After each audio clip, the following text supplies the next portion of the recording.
What's up, guys? Wick was like, I gave you the 3, 2, 1. Anyway, Johnny Glock here, and it's not Friday, so you know something else is going down.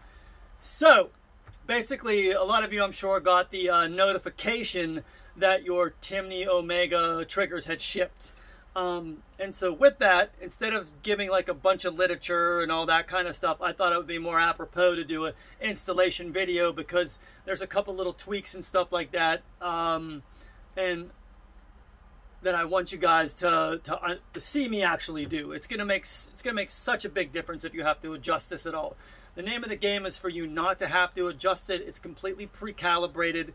It's ultimately safe. It's been tested over and over again. I tell you what, man, these were some, I'm not gonna say I bit off more than I could chew, but I didn't think it was gonna take as long. That's why I just changed the lead time to 21 days, just because I don't like rushing myself. You know, I like to make sure I have the time to do the quality work that I wanted to. I won't rush myself, let's just put it that way. So I know we're past the 14 days for a lot of you guys, but trust me, it will be well worth it, because this trigger is insane.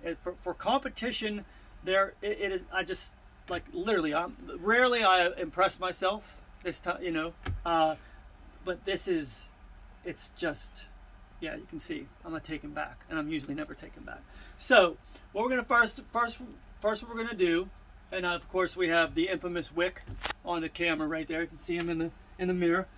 First thing we're gonna do is we're gonna go through the packaging, and I'm gonna explain some things to you. So yes, you do get the Johnny Glock morale patch with this. It's coming with nothing at all other than the parts. So like I said, the literature, it's just gonna go too much. So this is going to be the housing with the receiver and the modifications done to it. I would probably rip it open like this. So it's gonna have the receiver, it's gonna be smothered in gel and grease. Just leave it the way it is. Also, look, if you guys sent me a dirty trigger, you're getting a dirty trigger back. You know what I'm saying? Because these had to be tested and all that. And you know, I mean, it's just not, you've seen my guns. I'm not gonna spit shine a trigger that's going right into a gun to just get shot. Especially with these, I think the little bit of powder on them, you know, especially with the MP3 coating, is not a problem. So then you're also going to get your trigger bar, which once again is going to be smothered with that grease, hinge pin jelly. So that's number 2. Number 3, either you get a striker from me or you have gotten a striker. You have sent me your striker, so this is what's going to come in this packaging. You're going to have, get back over here, you're going to have a secondary firing pin spring. That's 4.5. The one that's installed on the striker is going to be 4. Just in case you run into issues, I wanted to add a spacer sleeve in there. It's also going to come with a reduced power firing pin safety, or plunger as people call it, spring, and then an adjustment wrench. And last, depending on, you know, and bring it back up here for a second. Timney has a secondary spring, so you guys know. So if you, I've had several people call them up and say, hey, would like the spring, secondary spring, and they'll send you an original one, a secondary one that's supposedly used for aftermarket, and then what else they'll send you is this, like a, I don't even know what it's called, it just looks like a U. It basically helps really hold the receiver in place. It's like a horseshoe looking thing that goes right there. Okay, so it just looks like a horseshoe, and it slides in and it keeps this into place very well, because I guess there were problems with it, you know, not holding. So, you know, if you do get that from Timney, you're not going to mess the trigger up or anything if you just back that out a little bit and then put that U in there to actually hold it more. So the reason I say that is because with this trigger, this is mine.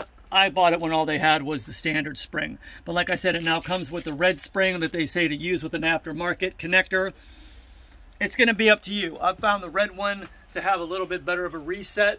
That makes it a little bit heavier, but it's not noticeable. It's not anything where you're going to, it's not going to, look, when you're sitting around 2 pounds, 175, 225, you really can't tell the difference. It's very hard to tell the difference. So basically, splitting hairs about that is one thing. I would rather have the quicker reset, because that's what, you know, that's where you're making up all your time in competition. So let's get all this stuff out of the way. I'm going to assume that your gun is empty. This is a clear gun. I'm going to assume you have all this stuff taken out. So basically we're going to start by inserting, and you guys, unless most of you guys have already installed these, and this is going to be your second install, so basically you're just going to pinch this right here and it drops down into the firearm. Next, and this is the way I do it, you can do it any way you want, but I kind of drop this in right there. It worked perfectly for me that time. And you got to make sure you have the L, you know, you have to make sure you have the, let me get one of these, the bottom of that spring on that ledge. Okay, so what I've been doing is, and I've done a lot of these recently, I'm just grabbing this. Oh, see, it popped out. So there's two things you have to do. You can hold that over with this, but it's complicated because you need a free hand to move it. So basically what I've been doing is kind of like grabbing that and then letting go. Once I put this in, I get the locking block pin in there. I can see the hole. All right, and then lastly, and you can see that's still holding in there miraculously. Lastly, and hopefully this doesn't pop out. Oh no. Let me get this over. So see, I'm having a little trouble with this. You guys that have had these know it's just a little bit, this thing can be a pain. There we go, it's back in there. So now I can wiggle this a bit. Now I got that through. Another thing that I would suggest is kind of pushing this over to make sure that's really in there. And then I'm going to back this out a little bit now. I'm just going to back it out a hair. Slide this lock in there.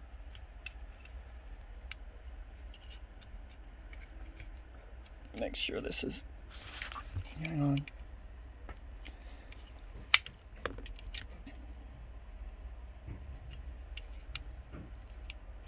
All right, there we go. So you can see, if I'm having a little bit of a hard time with it, it isn't the easiest thing to put in, but you know, it's now in. You heard that snap into place, everything's good here. What I want you guys to do is, because like I said, I had to build the shelf on this, so what I want you to do is I want you to push down on there. Make sure when you push down, this thing isn't moving. You know, you really need to make sure, like in this case, you are off the shelf, but I have the shelves rebuilt on there. So for safety, these have all tested out 100% positively safe. If this is not moving, then that is not moving, okay? Oh, well, actually, but first you should put the trigger pin in. Not forget about that, Johnny. Okay, so that's the lower together. Next, you want to make sure right here that you do have just a, I don't know if you can see that little sliver of light. Yeah, there's the littlest space. I left a little space there just because. Just do it from behind so people can see it from behind. There we go. Yeah, there we go. See that little bit of space? Now you can soak that out. You can dial it in to get that out of there, but you're really splitting hairs as far as pre-travel is concerned. I would just leave it right there where I have it. Now, if you get it and it's looking like it's right against the frame like that, then you're going to need to back out the set screw that is in the trigger shoe, and I'll show you how to do that. But this is right about where it should be. You know, that little bit right there is not going to make up a whole bunch. So even if you had it like right there, somewhere right there. But like I said, safety is number one, so I want to make sure this is engaging. Thank you there, Wick, for the... All right, so we did first safety check, second safety check. The third one, actually this is mine, I haven't done it yet, but trust me, I've actually modified the vertical extensions on yours, so basically you'll see this corner right here is missing and it's nice smoothed out, so there will be no encroachment from the vertical extension. It'll kind of look like that. It'll have that profile instead of the corner right there, because that's where you're going to get into trouble and you're going to be encroaching on the firing pin safety. Now you guys, and honestly, what you sent to me, I send back to you. So if you send me this thing, or if it's a brand new one, you're going to get everything back. If there was some guy sent me a housing that I didn't particularly like, so I replaced the housing.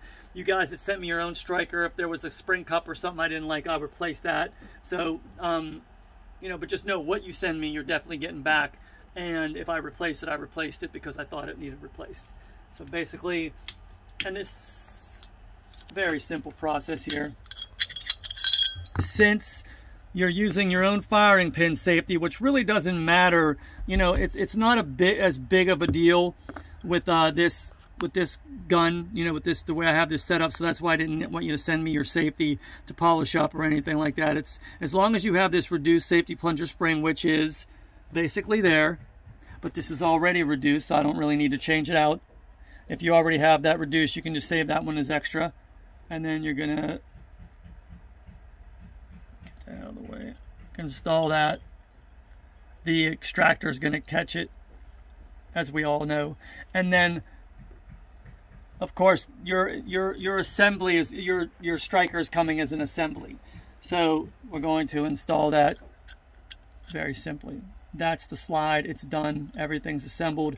If you have, if you're feeling like, if you guys have watched my videos about the striker channel, it could be the bane of your existence, and you won't know what's going on. You'll check everything, and then you'll be like, oh, that's right. I remember Johnny said it's the firing pin. So if you get this in here and there's a stutter, like when you're pulling this, if it goes, or if there's a like a stutter, you might just want to go ahead and change this. Okay, just giving you that information. So we're going to put this back together.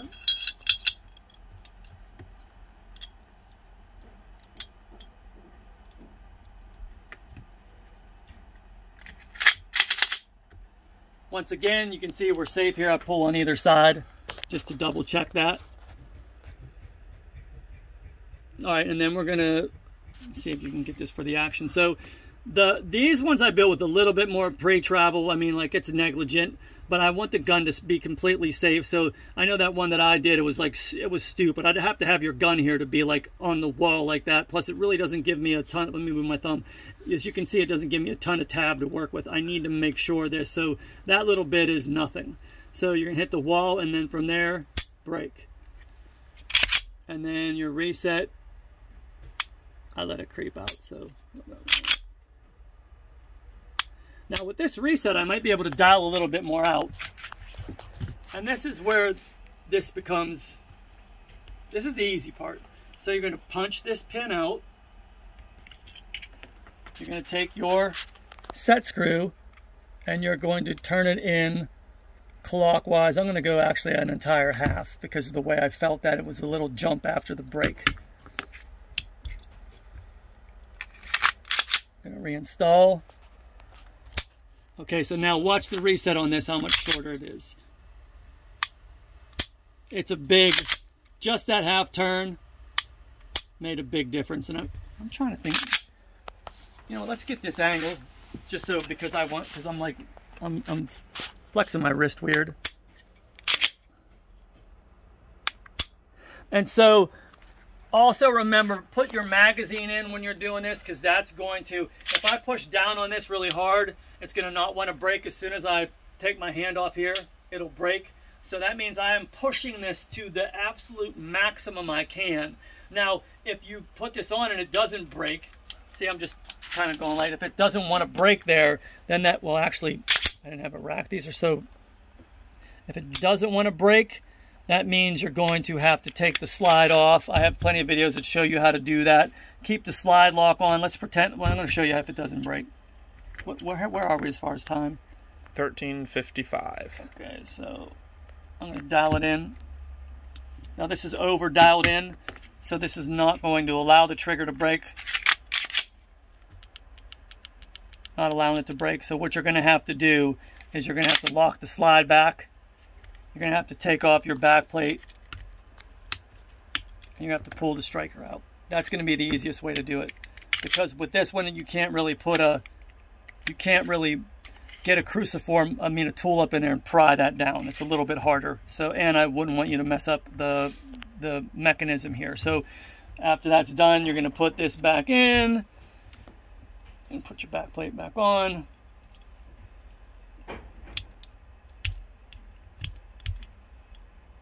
Good to go there. So you know it's not breaking. So you're going to have to back it out because this trigger needs more room to move. I'm going to back it out to where it was. Put this back in. And now it should break. See? I'm trying to really run this reset as fast as I can. Very super stupid quick trigger. Let's see what this one's pulling.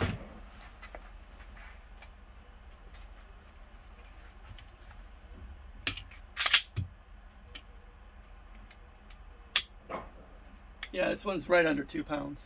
I'm going to bring that in there so they can see. And that's what I advertise, kind of like right at 2 pounds. I'll do another pull. Just for people that say very slow pull. Look, once again, right at 2 pounds. And we're going to do a third one for consistency, just so you see how consistent this is. Bring it in closer, quick. So I'm going to do a very slow pull. A little bit below 2 pounds. So like I said, this thing drops in, man. Look, if you're Jewish, it's going to be like the first coming. If you're Catholic, it'll be a Christian, it'll be the second coming, if you know what I'm saying. Anyway, and I'm sorry, I really didn't mean that. But it's an amazing trigger. So I thought it would be best to just go through this with you guys. Okay, I'll do one thing real quickly, because this is kind of a pain in the butt, because you're gonna have to reinstall all that spring. So it all depends, like, do you want to have to reinstall everything in order to get the little extra pre-travel out of this system? So you'll have to go through that whole spring insertion and all that over again. If you do want to get that little bit of pre-travel out of there, you're going to take that tool that comes with it. You're just going to, right here, you're going to just dowel that in. That's all I mean, I doweled it in like a 1/10. Let's put this back in here. And then I don't have to really, I can do it like this. I can literally put this in just to test it. I can drop this in, and I can drop that in, and as long as I pull forward, I know I'm there. See? If I overdid this, okay, so that's ridiculous. Like that amount of, like, you're almost resting on the frame at that point. You're gonna have problems. It's not gonna want to. Is it resting on the frame? Is there a little bit of space? There's a little bit of space.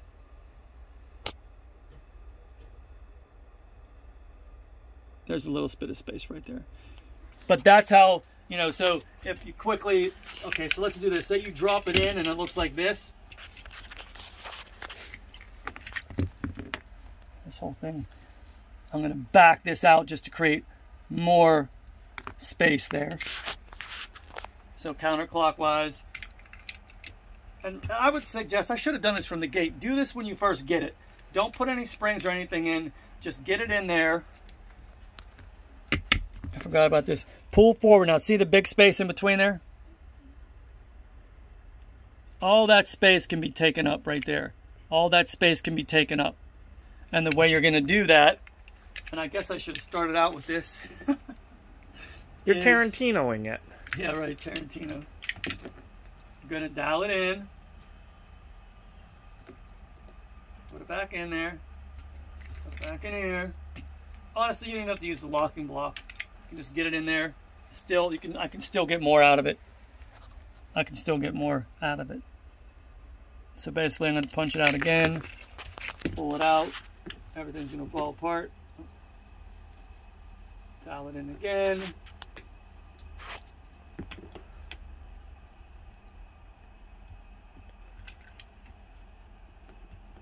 I'm just using the trigger pin, and now we're back to kind of where we started. See that space there?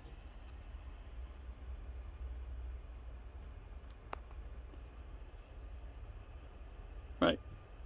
So if you have a Gen 5, you know, sometimes when the reset's a little, you know, it doesn't want to come back, sometimes you'll get this thing to drag. So if you get it and you put it in and it looks like this, bring it over. That means you have to dial it out until it looks like that. And that is reversing that screw. I hope you guys are following me. And most of you have already installed these before, so you know. So basically that's it. That was the Timney Omega competition trigger dropped in with a little bit of troubleshooting. There's not going to be much troubleshooting with these things at all, man. These things are just, I mean, they're amazing. Absolutely amazing. Wick, don't you attest to the amazement of them? Yes. I've shot it. I'm not a competition shooter, so I personally like the combat trigger, but if I had the ability to do the competition shooting, I would want that. Yeah, it's badass. It's nice. It's very nice. It's badass. All right, guys, that's about it. I'm literally going on vacation after I leave here. I'll be gone till Father's Day, so there's really not going to be a functional Friday. Hate to let you guys down. I might do one on location. We'll see. But I'm going up to North Carolina. If any of you guys live around Highlands, let me know. We're going waterfall chasing, me and the fam, till tomorrow, till Father's Day. So anyway, in the meantime, take care. Like, subscribe, share, and remember, trigger control is control.